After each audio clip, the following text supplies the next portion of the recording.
오늘날 많은 사람들이 기적이 있다는 것을 믿지 않습니다.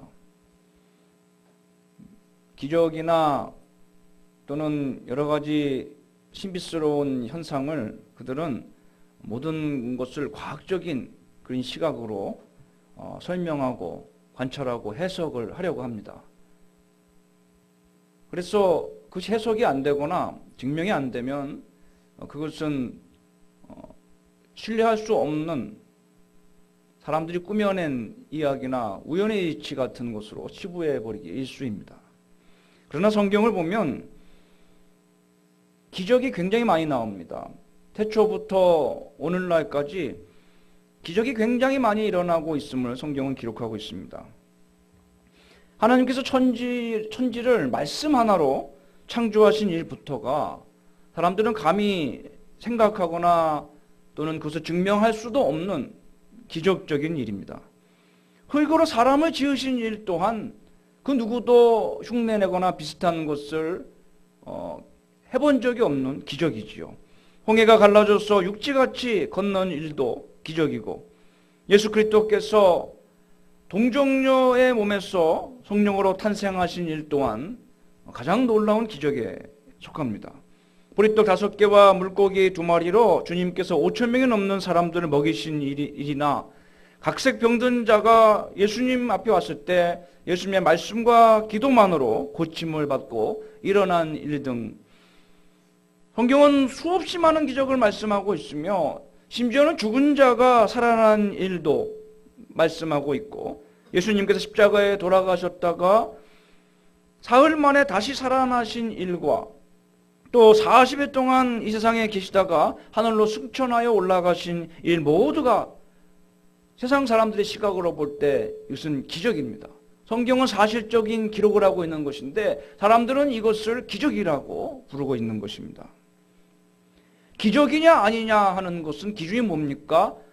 사람이 생각할 때 일반적인 자연적인 현상에 위배되거나 우리가 늘 흔히 보아오지 못하는 일들을, 사람이 설명할 수 없는 그러한 일을 만났을 때 사람이 그것을 이적이다, 기사다, 기적이다 이렇게 표현하는 것인데, 하나님께서 보실 때는 똑같은 섭리인 것이에요.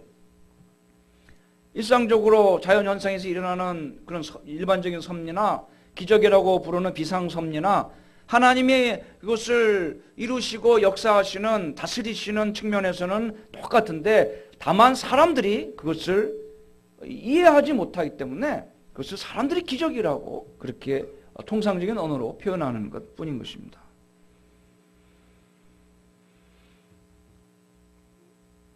사람들은, 기적을 못 믿는 사람들은요, 신앙이 깊어질 수가 없어요. 자기가 머릿속으로 생각하고 마음에 믿어지는 것만을 믿으려고 하기 때문에, 성경은 훨씬 그 이상을 말씀하고 있기 때문에 그런 사람은 천국도 믿을 수 없고 죽은 다음에 영생도 믿을 수 없고, 예수님의 십자가의 죽으심으로 인해서 내 죄가 사해져서 천국 가게 되었다는 것, 나도 예수님처럼 부활하게 될 것이라는 사실을 도저히 믿을 수가 없는 것이요. 왜 그렇습니까? 기적을 믿지 못하는 그 의심에 사로잡혀 있기 때문에 신앙이 더 이상 성장할 수가, 더 이상 깊어질 수가, 더 간절해질 수가 없다고 하는 것이죠.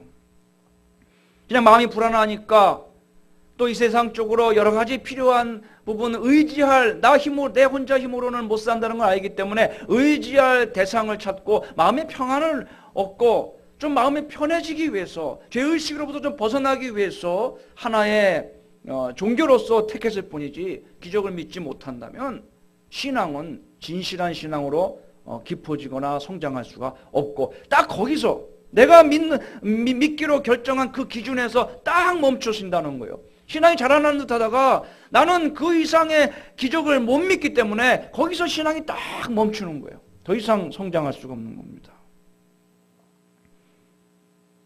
중국 여자들이 발이 작은 게 미인이라고 전족이라고 그래서 어릴 적부터 아주 그 딱딱한 가죽신에다가 신발을 신겨 놓고 계속 그렇게 하니까 이 발이 자라질 못해요. 이상하게 이 골격이 변하면서 발이 굉장히 작습니다. 정상적인 발이었는데 그 작은 신발 안에 갇혀 있어서 더 이상 자라지 못한 겁니다. 성장을 하지 못한 겁니다. 신앙도 마찬가지예요. 우리가 기적을 믿지 못한다면 성경은 수많은 기적에 대해서 말씀하고 있고 그 기적을 믿어야지만 천국에 이를 수가 있는데 내가 기적을 믿지 못하고 과학적인 이성적인 사고에 딱 틀이 박혀서 거기 안에서 내가 더 이상 그걸 깨버리지 못한다면 우리 믿음은 더 이상 성장할 수가 없다는 거예요. 근데 현대 과학주의 문명 사회에 살면서 수많은 사람들이 이런 이성주의죠, 과학주의적 사고방식에 갇혀가지고 기적을 믿지 못하고 하나님을 믿어도 예수를 믿어도 그냥 하나의 종교로서 교양으로서 믿을 뿐이지 더 이상 신앙을 나의 기준으로, 성경을 나의 기준으로 삼는 데까지 깊은 신앙이 이룰 수가 없음을 우리는 많이 보게 됩니다. 여러분, 신앙이 있어야 믿을 수가 있고 기적은 신앙이 있어야 믿는 겁니다. 내가 기적을 믿는 만큼 내 믿음은 좋은 겁니다. 또 신앙이 있어야 기적이 나타날 수가 있어요. 여러분, 믿음으로 기적을 믿으시고 또 믿음으로 기적을 나타내시는 삶을 사시기를 바랍니다. 기적 앞에는 반드시 믿음이 있어야 됩니다. 기적을 동반하는 믿음을 여러분은 소유하시기를 바라요. 오늘은 어떻게 하면 우리 신앙생활에 이런 기적을 동반해낼 수가 있는가 하는 문제에 대해서 함께 생각해 보고자 합니다. 첫째로 말씀을 듣게 될 때 믿음이 성장하게 됩니다. 여러분, 나의 생각, 나의 고정관념을 깨트릴 수 있는 그런 새로운 지식이 무엇입니까? 사람들이 새로운 놀라운 지식을 깨달았을 때 예전에 가졌던 내 편견이 잘못됐다는 걸 알고 깨버립니다. 그죠? 그거를 깰 수 있는, 내 편견을 깰 수 있는, 고정관념을 깨트릴 수 있는 참다운 지식은 성경 말씀입니다. 그래서 성경을 우리가 읽고 듣게 될 때 믿음이 성장해서 기적에 이를 수가 있습니다. 사랑의 아버지라고 불리는 조지 뮬러 목사님은 5만 번의 기도응답 받으셨다고 하는데 그 중에서 대부분이 물질과 관계된 그런 기도응답입니다. 3,000명 이상의 고아를 돌봤는데 그 목사님 혼자 힘으로는 도저히 할 수 없는 물질이 너무 많이 드는 돈이 너무 많이 필요한 일이었어요. 그때마다 돈이 모자랄 때마다 이 목사님은 간절히 하나님께 기도하였습니다. 많은 도움의 손길이 기적적으로 왔습니다. 그래서 다 기도 응답으로 남았습니다.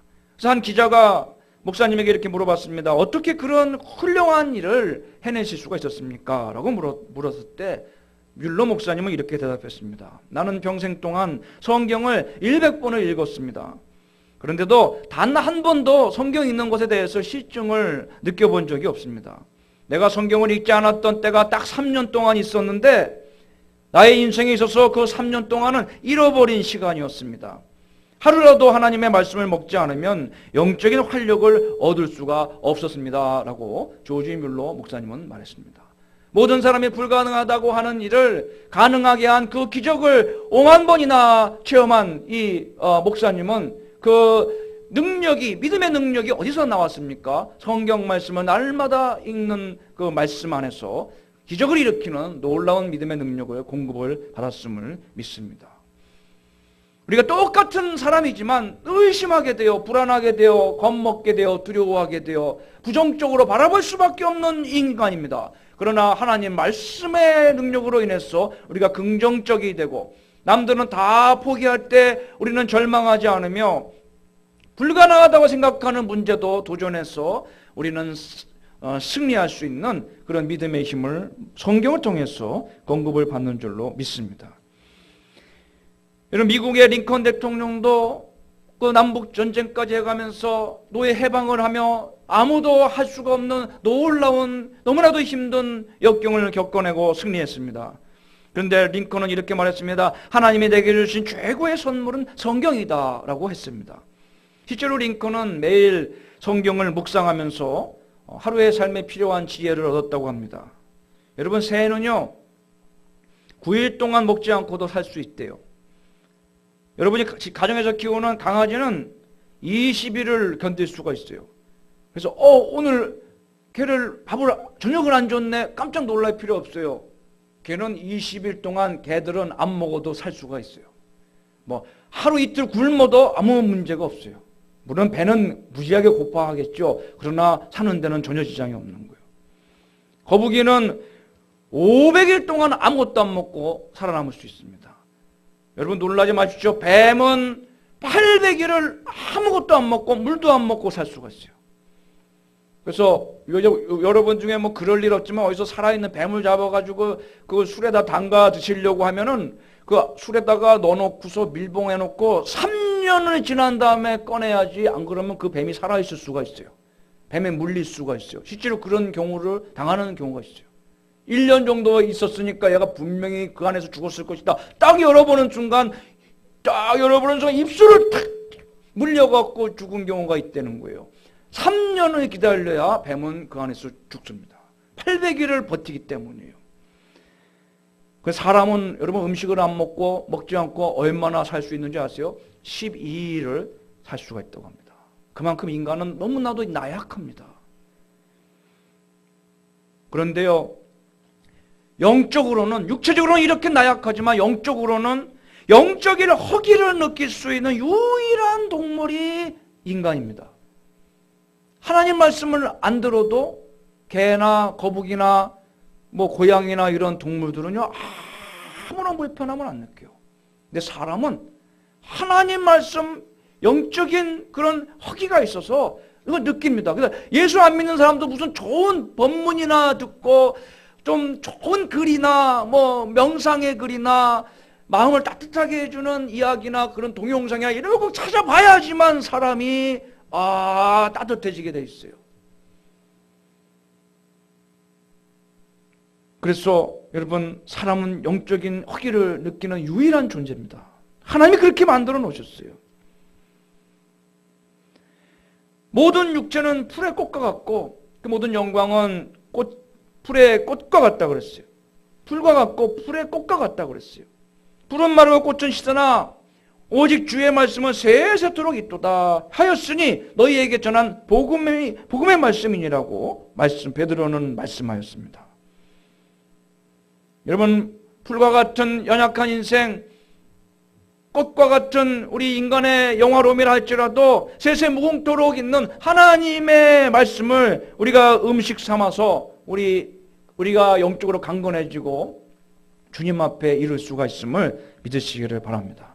그래서 시편 기자는 시편 143편 8절에 아침에 나로 주의 인자한 말씀을 듣게 하소서 내가 주를 의뢰함이니이다 라고 말씀하고 있습니다. 여러분, 하나님을 의지하면서 하루를 살 수 있는 비결이 어디 있습니까? 아침에 하나님의 말씀을 듣고 묵상하는 것입니다. 그럼 그 말씀을 인해서 하나님을 의지하는 신앙의 힘을, 하루의 믿음의 양식을 공급받을 수가 있다고 하는 거예요.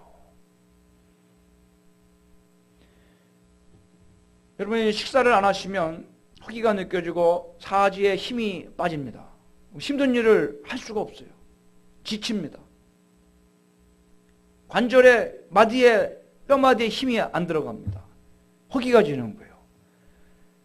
우리 신앙의 힘도 마찬가지입니다. 매일매일 하나님의 말씀을 공급받지 않으면 우리가 신앙적으로 버텨내야 되는 문제를 만났을 때 힘이 들어가지가 않는 거예요. 힘이 빠지는 겁니다. 맥이 풀리는 겁니다. 절망하게 되고 낙심하게 되고 마음이 물 흐르듯이 녹아내리게 됩니다. 왜 그렇습니까? 영적인 양식, 하나님의 말씀이 충분히 공급되지 않아서 허기진 상태에 있기 때문인 것입니다. 우리가 말씀을 귀로만 듣고 이해할 때는 쉬운 것 같지만 그것을 완전히 소화시켜서 그 말씀대로 실천하려면 몹시 힘듭니다. 그래서 말씀을 묵상해서 소화시켜서 나의 영적인 양분으로 삼는 그러한 묵상의 과정이 꼭 필요한 것이고, 기도하면서 여러분이 말씀을 읽으셔야 그러한 은혜로운 작용이 우리 안에서 일어나게 됩니다. 다음으로는요, 우리가 말씀 안에서 결단할 때 이러한 기적을 일으키는 믿음의 능력을 공급받게 됩니다. 다니엘서에 보면 청년 다니엘이 먼 날에 포로로 잡혀갔습니다. 그런데 다니엘은 결심합니다. 내가 어떤 일을 하더라도, 왕의 진미를 거절하더라도 내가 여호와 하나님을 욕되게 하는 일은 절대로 내가 가담하지 않겠다라고 자기 친구 3명과 함께 결단을 합니다. 지금 이방, 하나님 모르는 이방 나라에서 출세하는 것만이 자기들이 편하게 사는 길이에요. 노예생활 벗어나서 편하게 사는 길이에요. 그런 출세의 가도가 앞에 열린 겁니다. 그런데 왕이 내리는 진미를 안 먹겠다고 그러는 거예요. 모든 걸 다 잃어버릴 수 있고 평생 노예살이로 끝나버릴 수 있는 길을 다니엘과 세 친구는 택한 겁니다. 왜? 내가 그런 방법으로 세상을 더 편하고 성공하고 출세하기를 나는 원하지 않는다. 내가 이 세상적으로 완전히 망하고 버림받고 외톨이가 된다 할지라도, 고생한다 할지라도 나는 하나님께 영광 돌리지 않고 하나님을 욕되게 하는 일을 우리는 거기에 동참할 수 없다. 그러면서 우상에게 바쳐졌을지 모르는 그런 왕의 진미와 포도주를 이들은 먹는 것을 거절을 한 겁니다. 얼마나 여러분 힘든 겁니까? 자기 뜻을 정한 겁니다. 뜻을 정하였다고 성경은 말씀하고 있어요. 먹는 것, 마시는 것, 우상에게 절하는 것, 이런 거 안 하기로 결심하고 풀무불에 떨어지고 사자굴 속에 던져지는 일이 있더라도 하나님과의 약속, 결단한 것을 뜻을 저버리지 않겠다고 이들은 결심하였고, 그럴 때 하나님이 사자굴에서 찢겨 죽게 다니엘 했습니까? 하드락 메살 아베드노고를 풀무불에서 다 죽게 만들었습니까? 거기서 지켜주시고 살려주시는 놀라운 기적이 그들의 인생 가운데 나타났습니다. 여러분 결단하십시오. 하나님의 뜻대로 정하고 그 뜻대로 살기로 결단하십시오. 여러분의 삶의 현장에 하나님이 보호해 주시고 지켜주시고 축복해 주시는 놀라운 기적이 동반할 것입니다. 결심과 결단이 여러분 뭐가 다른지 아십니까? 한자를 보니까요, 결심은 내가 마음을 정하는 거예요. 내가 이렇게 하기로 내 마음을 내 자신이 정한 겁니다. 이게 결심이에요. 결정이라고도 하죠. 결단은 결심이나 결정하고 다릅니다. 내가 끊을 단자가 들어갑니다. 내가 정할 때 내 뜻대로 안 하고 내 마음대로 안 하고 하나님의 뜻대로 하기로 내 마음을 제하여 버리고 하나님 뜻에 거부되는 내 마음을 끊어버리고 제하여 버리는, 뽑아버리는 그러한 것이 있는 거예요. 내 뜻대로 안 하고 하나님 뜻대로 하기로 하는 결심이 결단입니다. 여러분 말씀을 듣고서 여러분이 내리는 결정은 결심입니까? 결단입니까? 결단이 돼야 돼요. 기도하고서 여러분이 선택하는 게 결심이 되면 안 돼요. 결단이 돼야 돼요. 결정이 되면 안 됩니다. 결단이 돼야 돼요. 내가 정말 하기 힘들어도 끊어버리고 제하여버리고 뽑아버리고 하나님이 기뻐하시는 하나님 뜻을 내가 선택하겠습니다. 이러한 결단을 내릴 때 기적이 나타나는 거예요. 오늘 많은 그리스도인들이 너무 약해져서 결정을 하는 겁니다. 자기가 결정하고 하나님 여기 동의해 주시고 내가 이렇게 하기로 했으니까 축복해 주십시오. 여러분 우리가 결단할 때 하나님의 기적이 따르게 됩니다. 여러분 성공이 과연 무엇입니까? 진정한 성공은 나에게 그 일을 맡기시고 그것이 성공 여부를 판단하실 하나님의 기준에 성공이 달려있는 것이에요. 성공 여부를 판단하는 분은 내 자신이 아닌 하나님이십니다. 그렇기 때문에 하나님 뜻대로 결단할 때 그 인생은 성공 가도를 달리게 되어 있다고 하는 것이죠. 여러분 드와이트 아이젠하워 장군의 어머니는 성숙한 신앙 인격자였습니다. 사람들이 아이젠하워를 두고서 이 어머니에게 정말 너무 훌륭한 아들을 두셔서 정말 자랑스럽겠어요 라고 물어봤더니 이 어머니가 이렇게 말하더래요. 아니 어떤 아들을 말씀하시는 건가요? 당연히 아이젠하워를 말하는 건데 이 어머니는 그 이해를 못한 거예요. 내가 둘이 있는데 어떤 아들을 두어서 행복하다고 자랑스럽다고 하는 말인가요? 라고 물어봤다는 거예요. 아이젠하워의 어머니가 볼 때는 아이젠하워나 그 형제나 두 아들 모두가 너무 착하고 하나님 말씀대로 믿음대로 살아가는 훌륭한 아들이었다는 거예요. 비록 아이젠하워는 세상적으로 출세하고 성공하고 유명세를 떨쳤지만 그렇지 못한 다른 아들도 어머니가 볼 때는 하나님의 시각으로 보니까 믿음의 시각으로 보니까 똑같이 훌륭한 사랑스러운 훌륭한 착한 아들이었다는 겁니다. 그 어머니는 하나님 뜻대로 결단했기 때문에 사람의 눈으로 자기 아들을 보거나 판단하지 않으셨어요. 하나님의 시각도 이와 같다는 거예요. 세상적인 시각으로 우리의 인생의 성공 여부를 하나님은 판단하지 않습니다. 하나님의 시각으로, 신앙의 시각으로 판단해 주셔서 충성된 종이다, 착한 종이다, 정말 열심히 살아노라, 우리 인생을 이렇게 판단해 주신다는 겁니다. 아이젠하워는 어머니에 대해서 이렇게 회고록에 썼습니다.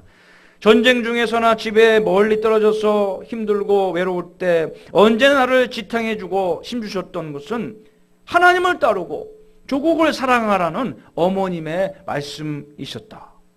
나는 어머니께 경건한 감사를 드린다라고 말했습니다. 그러므로 우리는 모든 일을 이 아이젠하워의 어머니처럼 다 하나님께 맡기고 과감하게 결단하여서 여러분 인생의 일을 맡기신, 우리에게 인생의 기회를 허락하신 하나님의 목적들을 신실히 이루어가시는 인생들이 되시기를 바랍니다.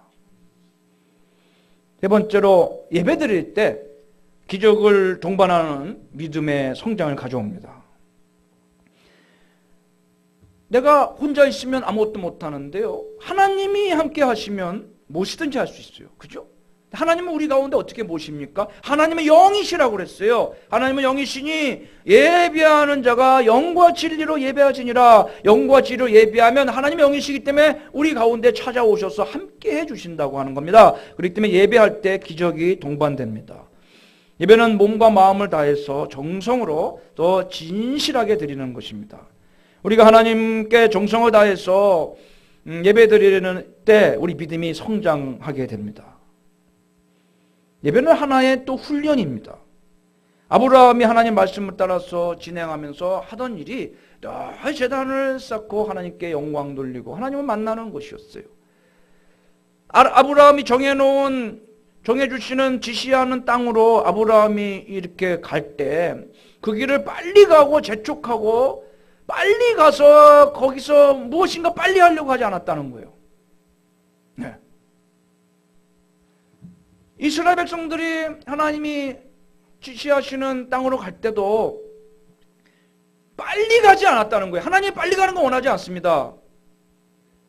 여러분, 우리가 모든 걸 빨리 우리가 무엇을 이루어서 무엇을 빨리 해야 하나님의 영광을 드러내는 것으로 생각하는데, 그 속도의 성공이 있는 게 아니에요. 그 과정 중에 제단 쌓는 것에 진정한 의미와 행복이 있는 것이에요. 제단 쌓기 위해서 40년을 하나님이 광야에서 유리방황하게 하셨고, 아브라함도 제단을 쌓으면서 갔기 때문에 그렇게 오래 걸린 거예요. 우리 사람들이 너무 조급합니다. 무엇인가 빨리 하려고 해요. 그러는 가운데 우리가 예배 생활 등한히 한다면 정말 그것은 너무나도 하나님 뜻에 어긋나는 것입니다.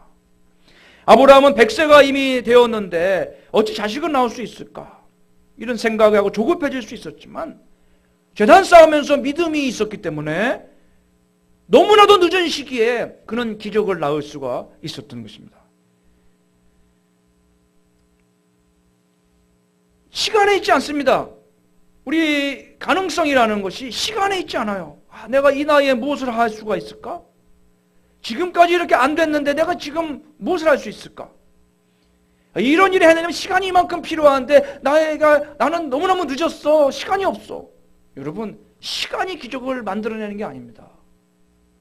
과학자들은 그래요. 이 지구가 35억 년 동안에 이런 지구의 이런 완성이 이루어졌다고. 아닙니다. 성경은 그렇게 말씀하지 않아요. 지구 나이가 6,000년도 안 됐어요. 단 6일 동안에 이 상태의 지구가 생겨난 겁니다. 왜? 기적으로서. 기적은 세월에 따라, 시간을 따라서 기적은 이루어지지 않습니다. 사람들은 늘 조급해한다는 거예요. 시간에 쫓겨 산다는 거예요. 그래서 예배도 못 드리는 거예요. 왜? 바쁘니까. 내가 그 시간 있으면 차라리 뭐 다른 노력을 기울이겠다고, 내가 하루를 더 빨리 가겠다고 생각하지만 그거는 정말 오산입니다.